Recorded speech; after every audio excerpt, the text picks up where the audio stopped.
Hi guys, welcome back. Well, we are going to talk about the, the most important part of HTML, that's the block level or inline elements. But first, let's see what these comments are. There's something, you know, we have the greater than with some apostrophe, not apostrophe, I don't know, exclamation mark with dash dash, then block elements. That is a comment. Well, what comment is a comment?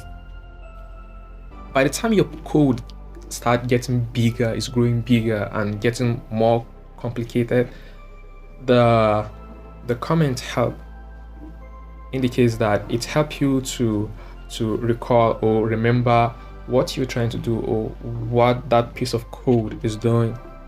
So for some case, I think it's a good idea or it's a good practice for you to practice writing the code with comments.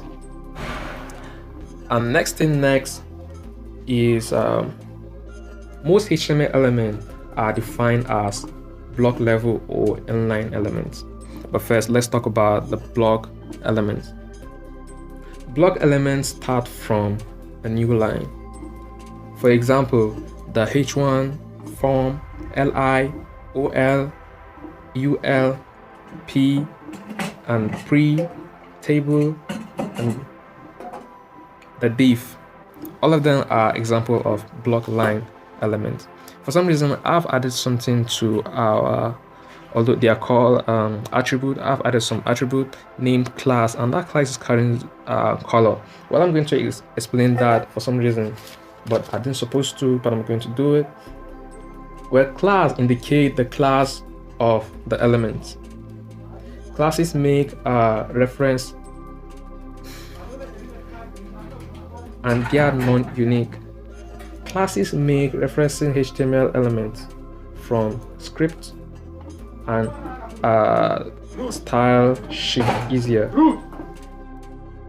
Class attribute can be used on one or more tag and is used by CSS for styling.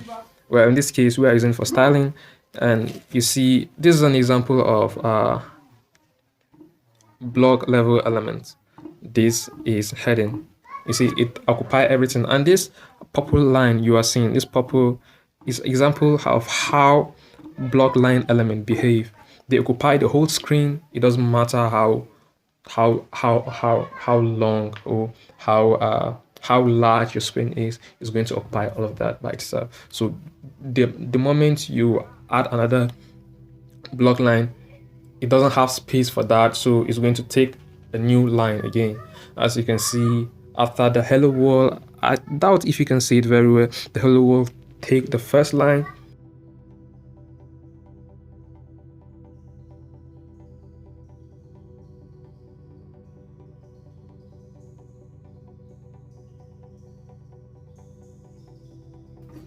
well, the inline elements are normally displayed without line break.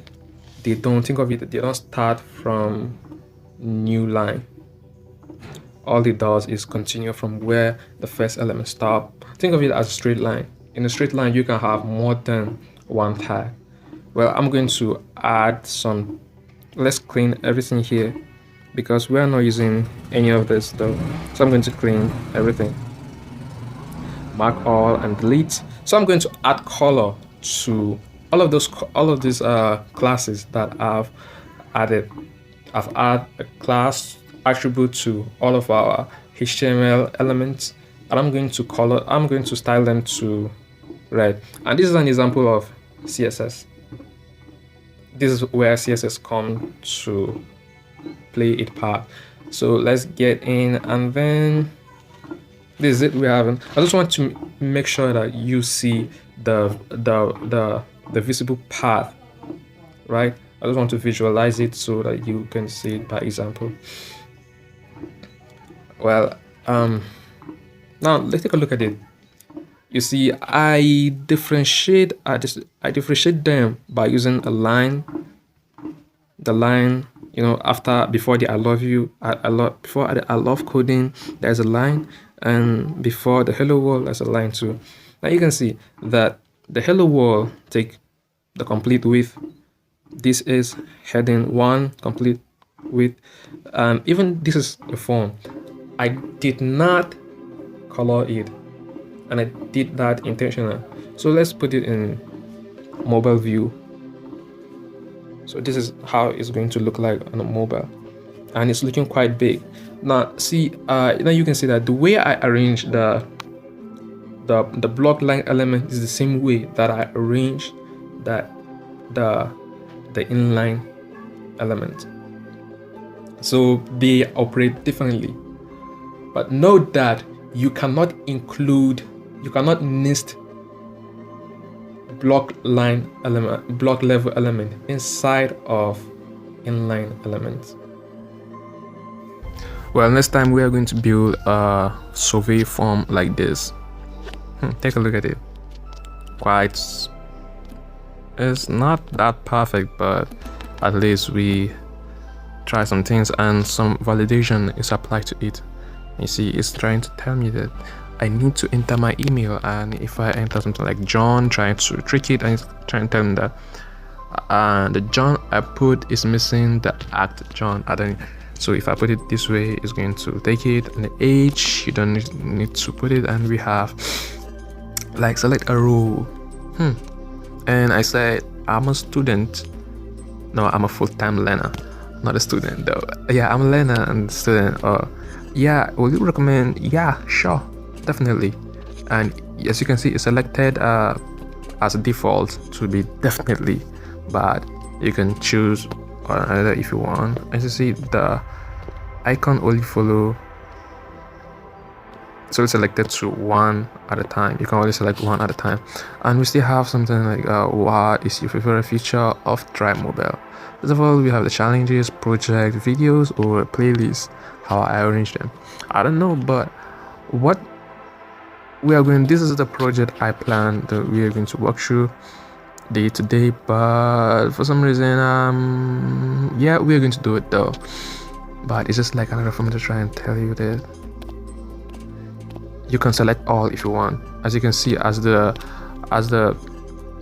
option applies, check all that apply, bam, and you can check them all, and here you can write your own suggestion. Wow, I love you. Actually, I was going to try type I love you too. Yeah, then you can submit the form, and now they're asking me that I need to select this one, and I say I love it because of the challenges, but I've not started the challenges yet, but with time. Now I've submitted and it's allowed. They go. That's what we're going to do next time. And if you love the content, if you love this content, please don't forget to subscribe, and I hope to see you next time. Thank you. Peace.